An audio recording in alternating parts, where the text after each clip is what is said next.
feel like we're in a bad episode of Goodfellas or Scarface or The Godfather. The Republican Party is no longer a political party. It's an arm of the mafia, which is another way of saying an arm of the Democrat Party, a wholly owned subsidiary therein. I mean, look, this is what I've been trying, so many of us in the Never Trump or none of the above movement of Trump, been trying to get Trumplicans to understand. Do you realize what you have become? Do you realize what you are supporting? Do you have no more moral compass? What is the matter with you? Let me give you some examples. This is from last Friday, a red state, Caleb Howe. Headline, "You should be hanged. Top Trump ally and New York campaign co-chair sends vicious threat to anti-Trump delegate." Politician, millionaire, and Trump devotee Carl Palladino unleashed hell on a delegate who had the gall to oppose Trump, reports WGRZ's Danny Spewak. See for yourself. This is an email from Carl Palladino to the anti-Trump delegate. "You should be hanged for treason. There will not be a Republican Party if you attempt to place Trump." Actually, there's not going to be a Republican Party because Trump was nominated by, I digress. At the very least, it's been fundamentally transformed, and not in an evolutionary sense, but in a devolutionary sense. "I'll be in your face in Cleveland."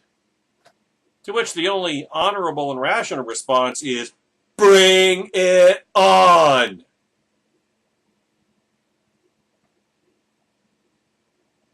It was an email from Carl Palladino sent last Saturday to Stephanie Williams, a GOP delegate in Utah who opposes Trump. The hanged for treason bit. Treason. Do you understand what the definition of treason is, Trumplicans? It's betraying your country. So now Donald Trump is the country? I mean, that's divine right of king stuff. That's absolute monarchy thinking, mindset. That is dictatorship. This is what you people have become. This is what you signed on to. This is what you now support and approve of. Thuggery, intimidation, totalitarianism. This is who you are, Trumplicans. The hang for treason bit, like grammar errors, it should be hanged. That's why I corrected it. He said hung, it should be hanged. There's nothing new on the nastier side of Trump Twitter. In fact, the charge of treason for not supporting Trump is pretty commonplace. And they told everyone their intent to threaten and intimidate delegates in Cleveland. But from Donald Trump's New York campaign co-chair and sent specifically to a delegate and with the literal threat of confrontation, it takes it to a new and more sinister level. Although not apparently entirely new for Palladino, who also said that the Attorney General or Reichsfuhrer should be lynched. It's not a defense of Loretta Lynch to say that's not cool. That's not cool. I mean, you think that maybe he thought it was a play on words, but do you think that choice of verb was any accident? By the way, Palladino is not just a Trump campaign co-chair. He's on the Credentials Committee. Oh my gosh. Williams told Renew America the message sounded like it came from a mobster and added, "This is just more evidence that the Trump campaign relies on bullying tactics and inspires violence. It's just more dirty tricks from a campaign that doesn't play fair, something my article documents." Reportedly, Palladino has also bullied other delegates who support a conscience vote at the GOP convention, warning them there's going to be a war if they continue. Bring it on! He said, "Oh, I'd certainly whack them if they went off the reservation." Whack is often construed to mean kill in mob jargon. In the context at issue, it's clearly meant to suggest some measure of violence. Recently, a fellow delegate Williams has worked with received a threatening email from Palladino telling her, "Your treacherous goal will not be forgotten." Remarkably, these are the words of a member of the convention's Credentials Committee, on which Palladino sits in judgment of other delegates' right to participate. Stephanie Williams was part of the movement to free the delegates, which is no longer a possibility. It has not stopped Trumplicans from lobbing threats, though, because that's who they are. Anyone familiar with social media is accustomed to the vitriol and violent rhetoric that comes from the rabid Trump ranks. It's not super surprising to see that travel upstream. From Trump's mainstream supporters, quote unquote, this, like a million other things, will be quietly ignored for the party, you see, because Hillary, you see. Shameful, you damn well know. Oh, but I just gotten started. How about this? Susan Wright, when would that have been? Oh, it's just yesterday. Anti-Trump delegate has her life threatened by pro-Trump thugs. Can somebody please tell me what country we're in again? There's something really sick and wrong about what is being played out in Cleveland, and we're expected to just close our eyes and ears, shut off our conscience, and take it. Because we gotta stop Hillary! We've become Hillary! Or you have. I haven't. You guys have, Trumplicans. You have become Hillary! This is not my country. This is not my party. And there will be a price to pay for ignoring what's happening in the interest of party loyalty. While the establishment Republicans led by the unscrupulous Reince Priebus were railroading delegates opposed to Trump, the Trump supporters were doing what Trump supporters do, act like complete thugs and animals. Here's a quote from WKYC.com. According to NBC, Utah delegate Kira Birkeland was on the floor during the rules vote as one of the delegates calling for a roll call vote.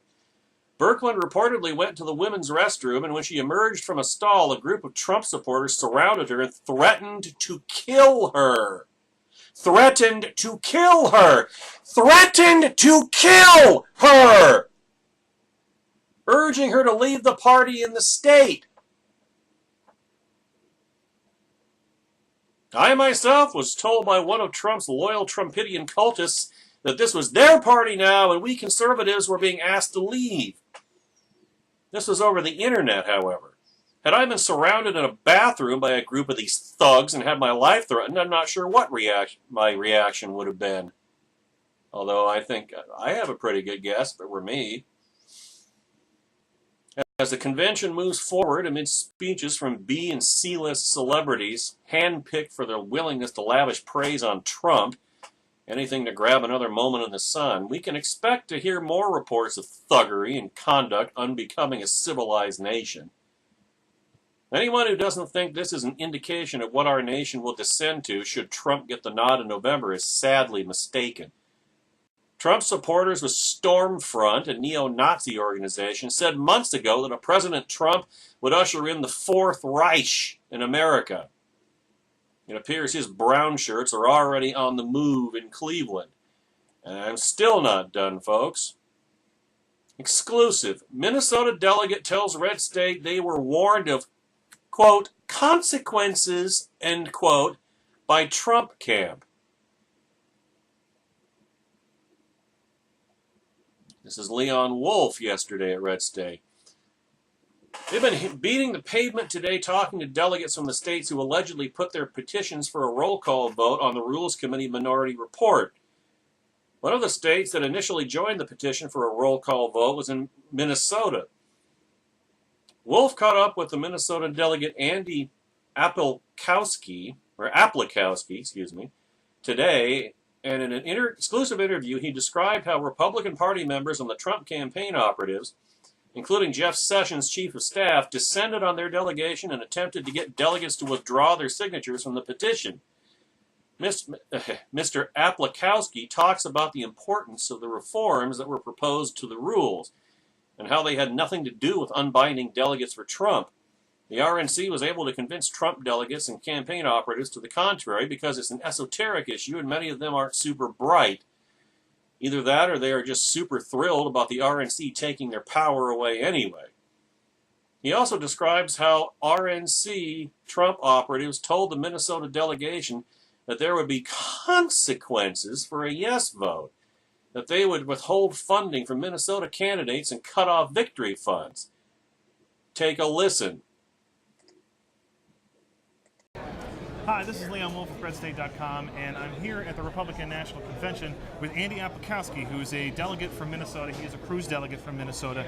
And I wanted him to kind of tell everybody a little bit about the confusion that went on and the chaos regarding the Rules Committee report that came out yesterday.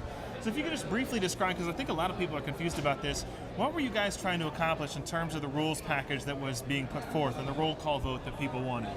Well, the big goal was just to simply have a recorded vote from the floor of the actual delegates. Minnesota was in the back of the room. There was a lot of screaming and yelling from up in the stands. So we wanted to make sure to have a roll call vote, just to simply make sure the people on the floor are who are passing the rules. So in order to get a roll call vote on a motion, my understanding is you have to get at least 7 states to petition for that, correct? Yeah, 7 states or territories. And the way that that's divided up is that a majority of your state's delegates have to support it, correct? Yep, correct. So you as Minnesota, you have 38 delegates, so you needed 20 delegates in order to make the majority, correct? Yes.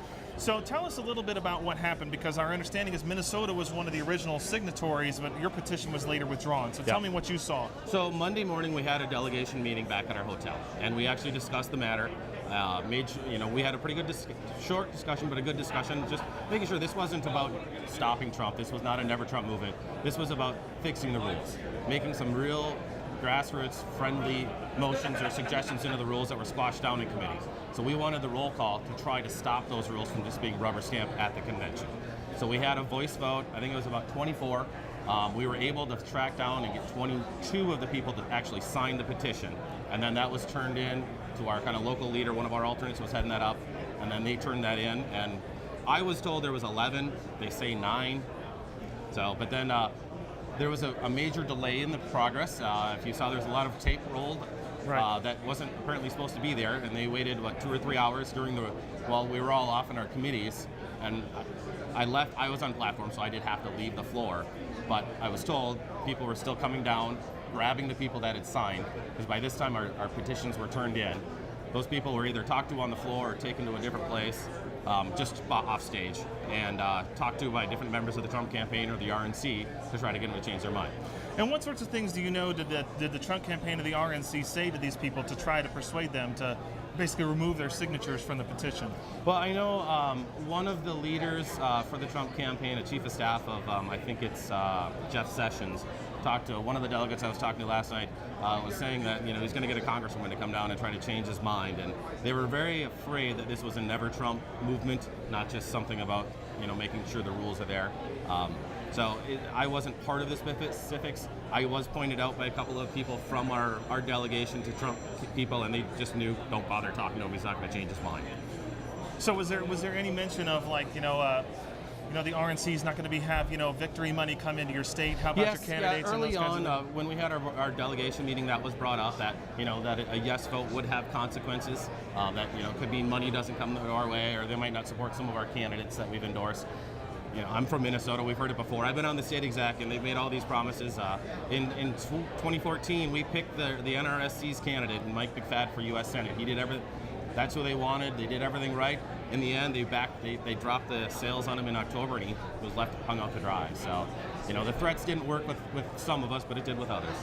So for a fact that Minnesota's petition was one of the ones that was withdrawn? Yes, we were told that this morning. Yes, it was. We were one of them. So all they basically had to do was flip 2 or 3 people, and you no longer have a majority. Correct.